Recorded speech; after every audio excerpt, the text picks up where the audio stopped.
Namo Bhagavate Vasudevaya.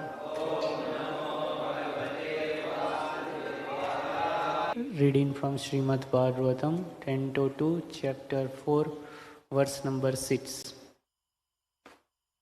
Bhuya eva vivitsami Bhagavan Atma Mayaya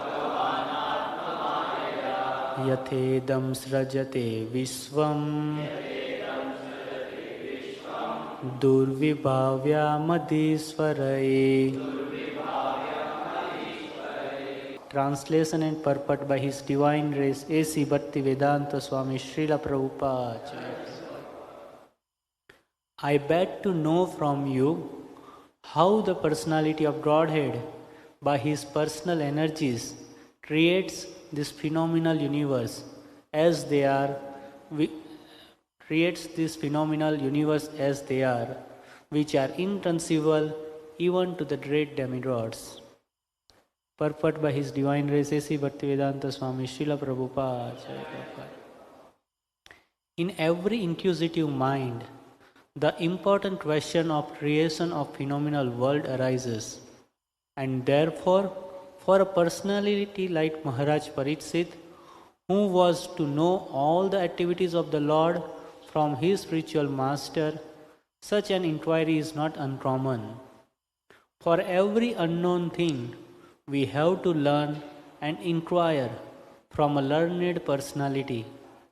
The question of creation is also one of such inquiries to be made to the right person.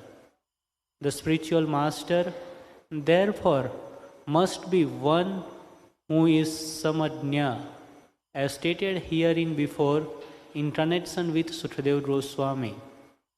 Thus all inquiries on God which are unknown to the disciple may be made from the qualified spiritual master, and here the practical example is set by Maharaj Pariksit. It was, however, already known to Maharaj Pariksit that everything we see is born out of the energy of the Lord, as we have all learned in the very beginning of Srimad Bhagavatam, Janmadhyasya Yataha. So Maharaj Pariksit wanted to know the process of creation. The origin of creation was known to him, otherwise he would not have inquired how the personality of Godhead, by his different energies, creates this phenomenal world. The common man also knows that the creation is made by some creator and is not created automatically. We have no experience in practical world that a thing is created automatically. Foolish people says that the creative energy is independent and acts automatically as electrical energy works. But the intelligent man knows that even the electrical energy is generated by an expert engineer in the localized powerhouse, and thus the energy is distributed everywhere under the resident engineer's supervision. The Lord's supervision in connection with creation is mentioned even in the Bhagavad Gita, and it is clearly said there that material energy is a manifestation of one of many such energies of the Supreme Parasya Saktir Vividaiva Sruyate. An inexperienced boy may be struck with wonder by seeing the impersonal actions of electronics or many other wonderful things conducted by electrical energy.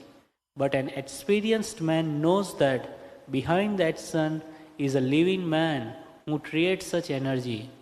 Similarly, the so-called scholars and philosophers of the world may, by mental speculation, present so many utopian theories about the impersonal creation of the universe, but an intelligent devotee of the Lord, by studying the Bhagavad Gita, can know that behind the creation is the hand of the Supreme Lord, just as in the generating electrical powerhouse there is the resident engineer. The research scholar finds out the cause and the effect of everything, but research scholar as great as Brahma, Shiva, Indra and many other demigods are sometimes bewildered by seeing the wonderful creative energy of the Lord. So what to speak of the tiny mundane scholars dealing in petty things? As there are differences in the living condition of different planets of the universe, and as one planet is superior to others, the brains of the living entities in those respective planets are also of different categorical values. As stated in the Bhagavad Gita, one can compare the long duration of life of the inhabitants of Brahma's planet, which is inconceivable to the inhabitants of this planet Earth, to the categorical value of the brain of Brahmaji, also inconceivable to any great scientist of this planet. And with such high brain power, even Brahmaji has described in great Samhita as follows: Ishvara Parama Krishna Satchidananda Vigraha Anadiradir Govinda Sarvatarana Taranam. There are many personalities possessing the qualities of Bhagwan, but Krishna is the supreme, because none can excel him. He is the supreme person, and his body is eternal, full of knowledge and bliss. He is the primeval Lord Govinda and the cause of all causes. Brahmaji admits Lord Krishna to be the supreme cause of all causes, but person with tiny brains within this petty planet Earth thinks of the Lord as one of them.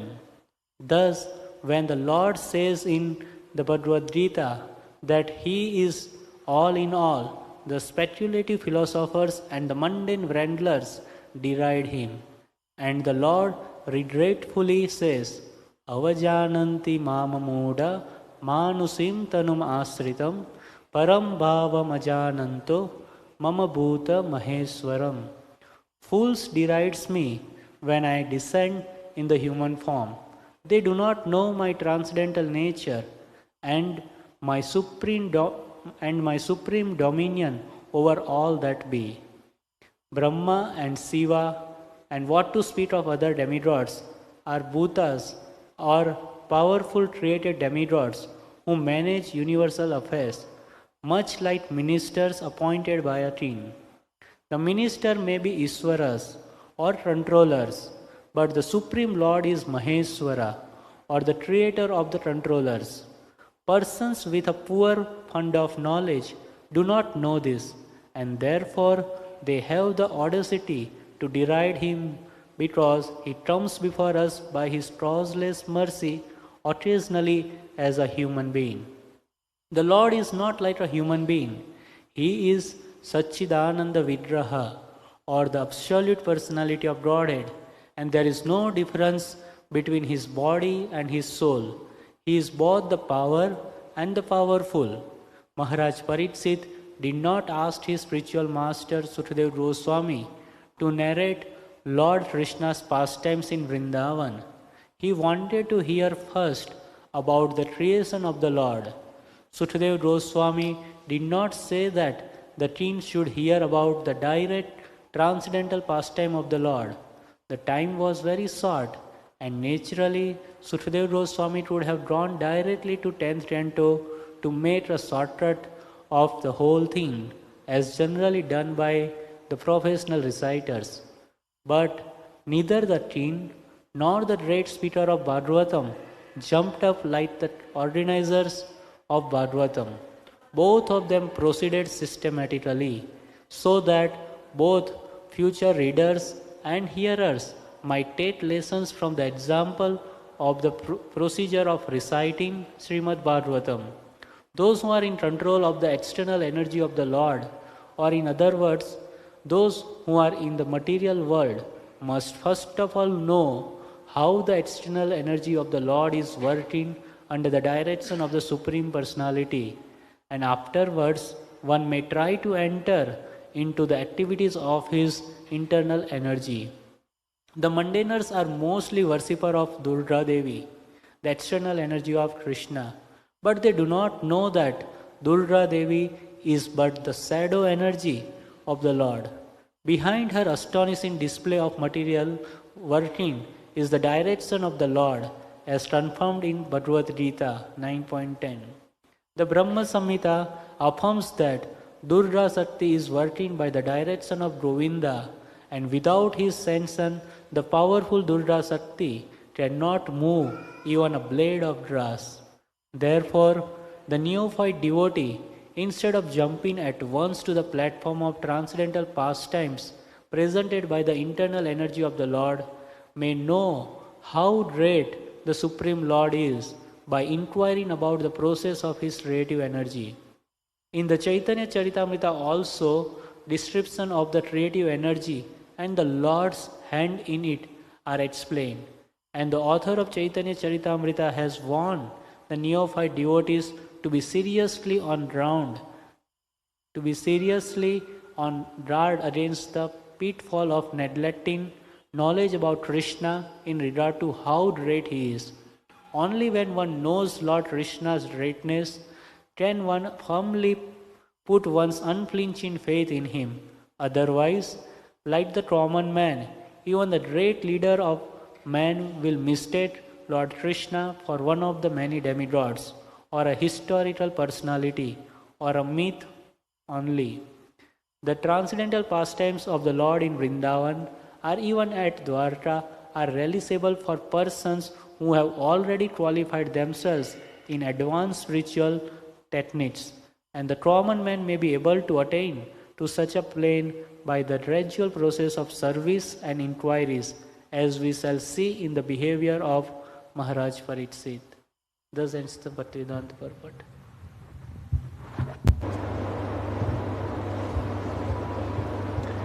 In this chapter, we are seeing Parikshit Maharaj asking questions to Shukadev Goswami, and his first, in the previous verse, Rajo Vacha, Maharaj Parikshit said, O learned Brahmana, addressing Shukadev Goswami. And in today's verse he is saying, I beg to know from you how the personality of Godhead, by his personal energies, creates these phenomenal universes as they are, which are inconceivable even to the great demigods.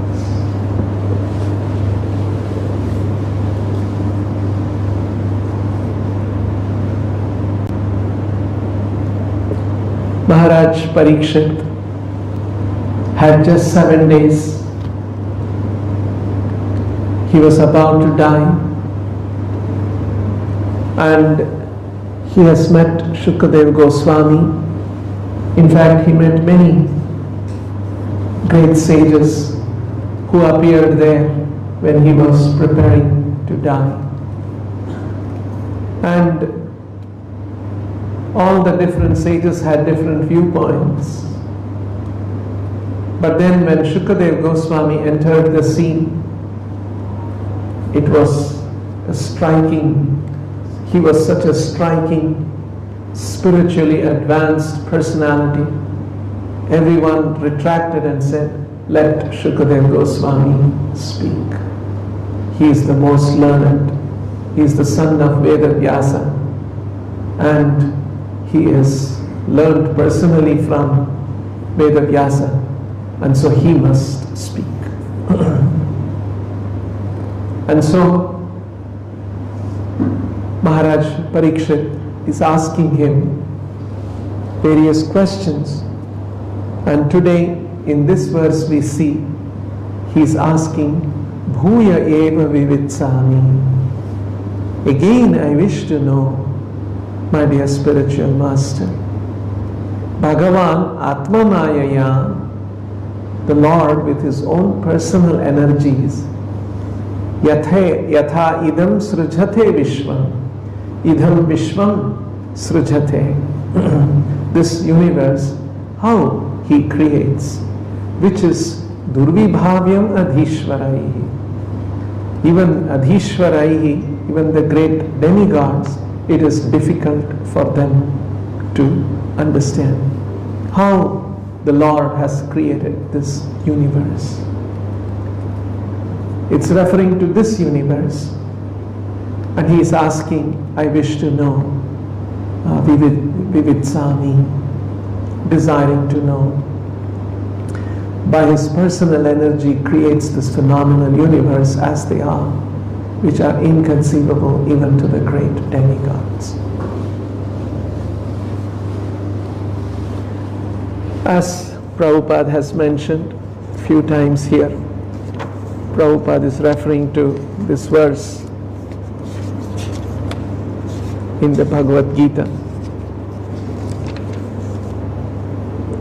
Maya dyakshena prakriti suyate sacharacharam hetuna nena kaunteya jagat viparivartate.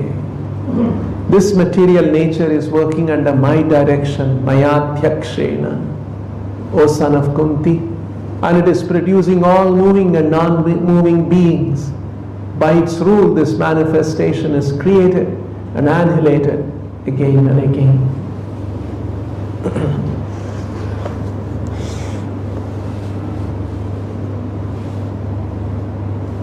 And this material universe may look very wonderful if we see the creation, different aspects of the creation. If you see the big mountains, the big rivers, the mighty rivers, and such aspects of the material world, it may strike us. Oh, what a creation. But behind this creation is Krishna. And he is saying, Maya dyakshena prakriti suyate sacharachara. This chara and achara manifestation has come under my direction.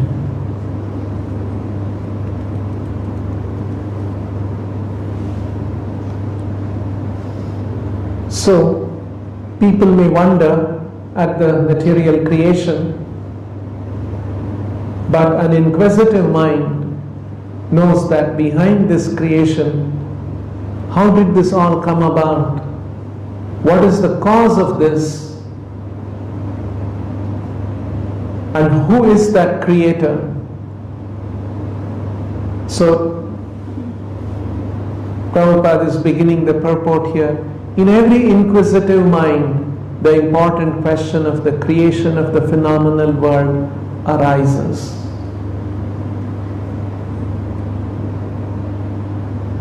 It's a very natural urge for many people, everywhere in the world, every part of the world, when they look at this whole world, whole universe, the stars and the mountain and the planets, the sun, the moon,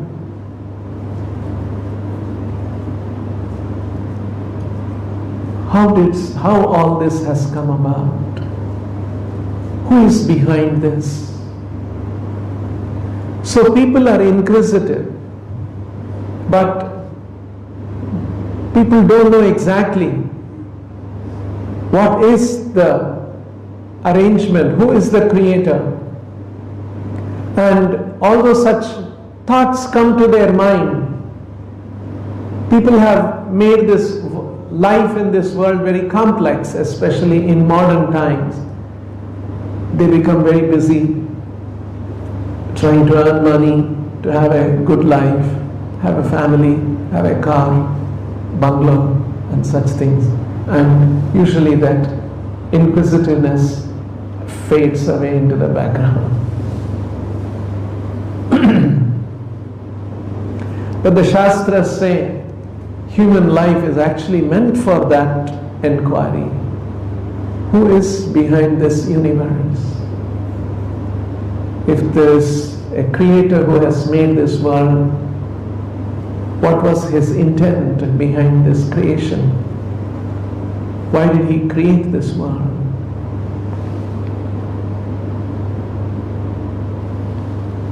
So there are many people who understand that there is some creator, and then they don't have a clear answer. Scientists don't have a clear answer. They're saying we are still trying to figure out. We have not found out everything.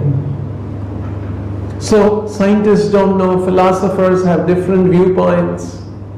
They also are confused. So how can one know?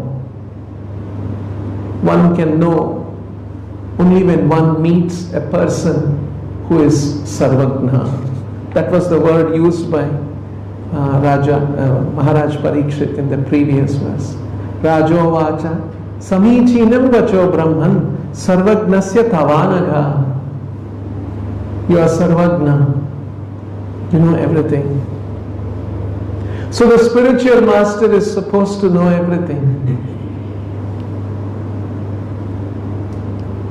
So how can the spiritual master know everything? Once there was a discussion, I've heard, with Prabhupada, when this kind of questions, and there is another place in the Bhagavad Gita also. The spiritual master is supposed to know everything. So then somebody asked, Srila Prabhupada, you are supposed to know everything. Do you know how many windows are there in the Empire State Building there? So Prabhupada said, knowing everything does not mean you should know how many drops of water are there in the mirage. Anyway, mirage has no water at all.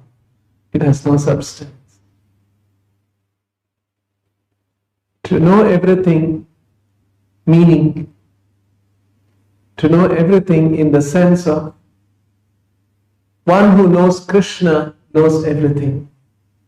Because he knows Krishna and he knows the intent, Krishna's intent of this creation and what has to be done, what we have to do in this world. That is the most important thing. Details of the material world, this force, that force, this energy, those are not so consequential. But in modern science, that has become very big. It's a big subject matter because they want to control material nature, lord it over and use it for their enjoyment. And that is why this subject has become very dominant in the minds of modern scientists. But a more developed mind, a more mature consciousness, mature mind. Yes, all right, these are details. But what is the purpose behind all this? How this world is arranged. Maybe there is a way it is arranged. But what is the intent behind this? That is of a higher quality of inquiry, of a more developed mind. So Krishna explains in the 7th chapter of the Gita that I am now explaining to you all this knowledge. How does that begin?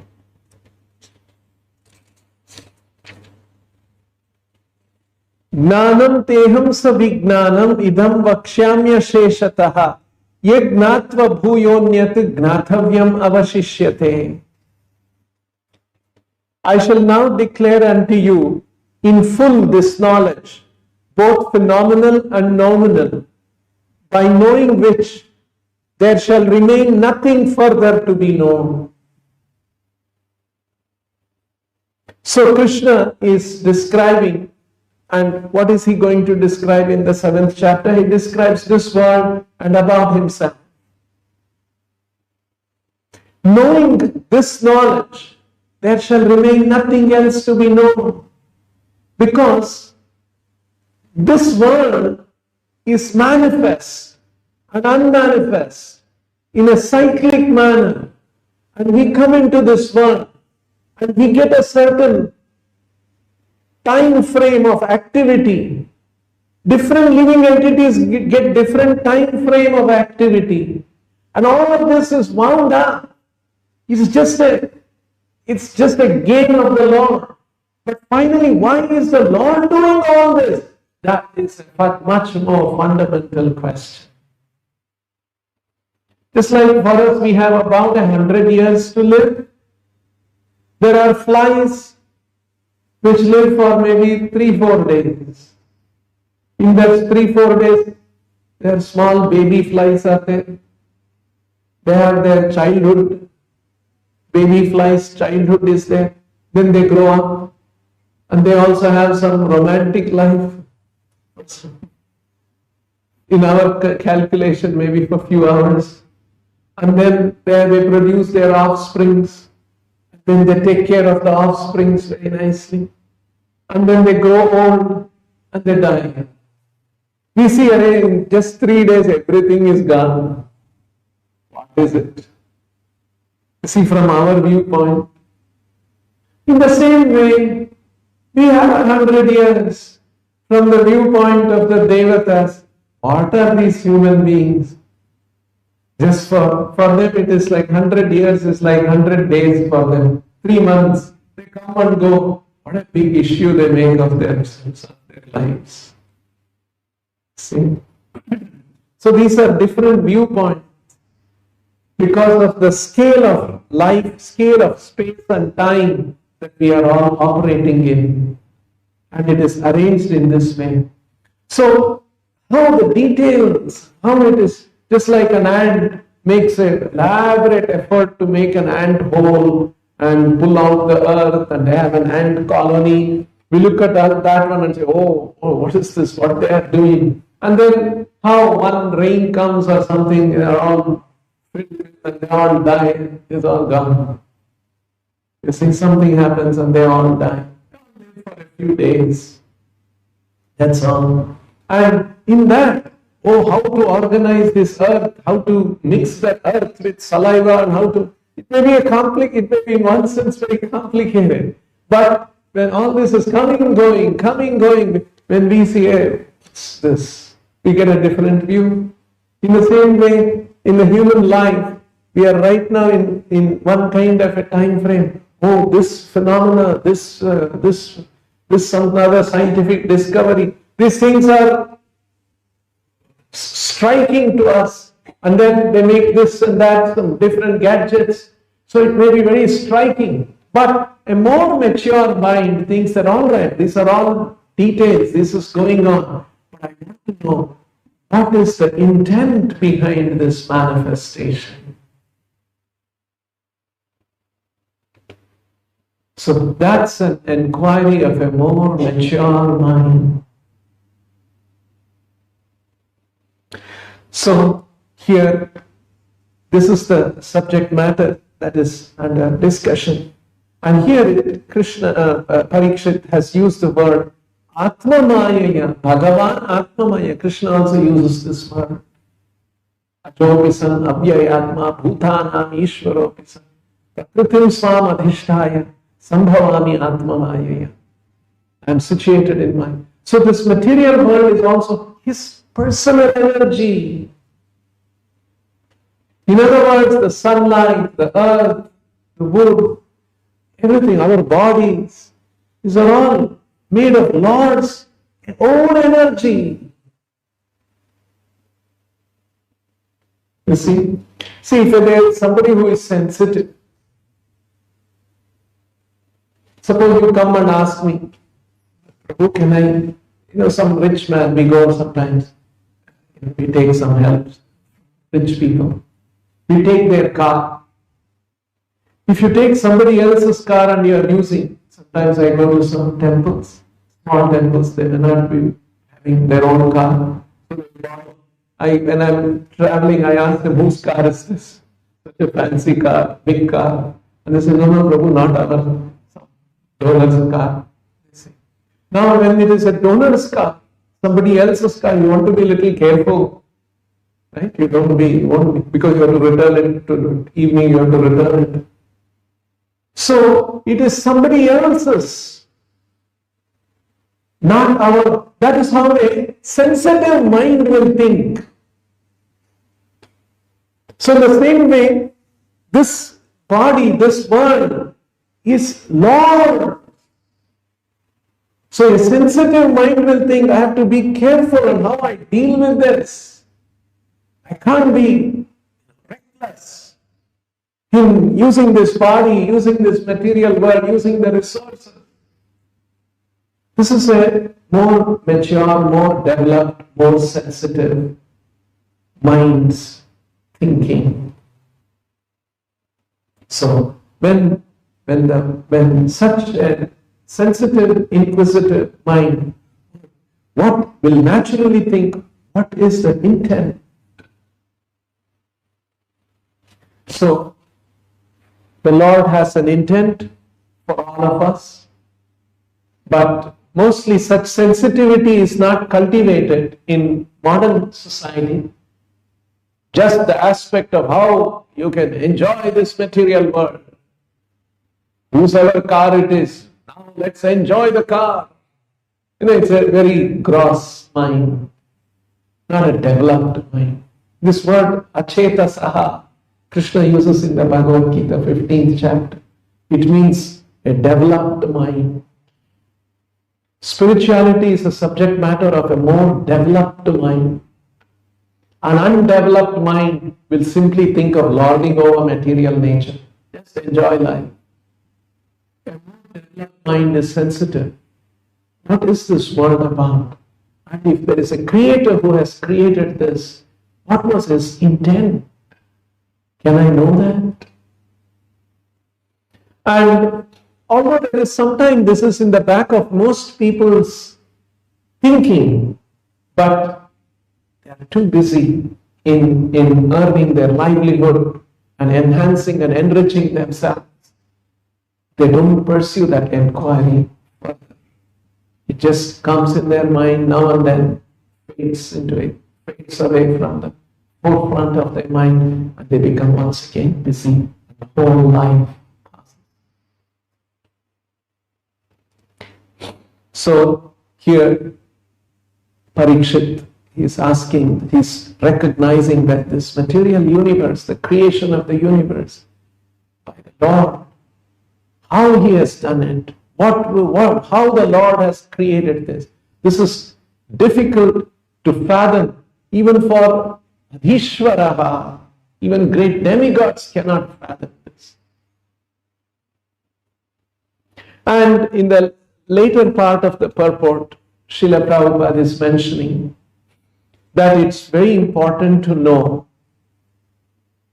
the Krishna's powerful activities, majestic activities in the creation before we get to know the Lord's personal transcendental activities with his devotee. We must know the greatness of the Lord. Then we can understand Krishna's activities, especially in the Vrindavan Leela, where he is not exhibiting his greatness, but he is exhibiting his loving feature. These are very confidential aspects. I'll give an example. I think I mentioned this some times back. Suppose there is a police. I'm a police officer. A criminal is brought in front of me.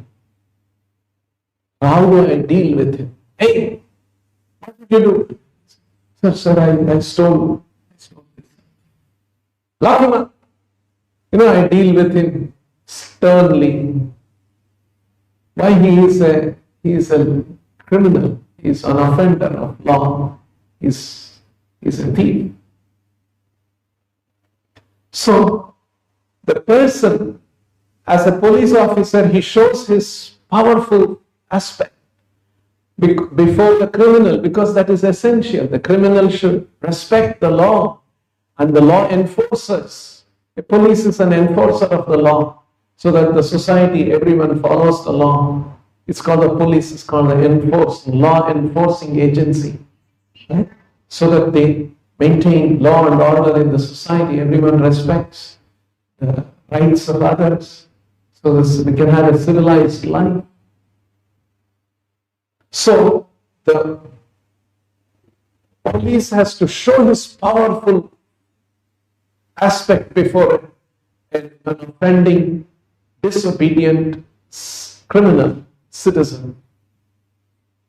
Whereas if the police officer's own friend comes to meet him, he'll say, "Oh, how are you? For a long time we have not met. Sit down. Let's have a cup of coffee." And he'll get a coffee and a cup of coffee and then have a drink, and then they talk freely. Right? So with a friend he won't show his power. With a criminal he shows his power. That's essential. In the same way, we as living entities, we are disobedient. We don't know God. We don't know God's laws. We are trying to break God's laws. We are trying to be independent of God. What was the criminal doing? He was trying to be independent of the laws of the state. The state has certain laws, respecting everyone's rights. He was breaking that, and he was trying to take away somebody else's hard-earned property or something without working for it.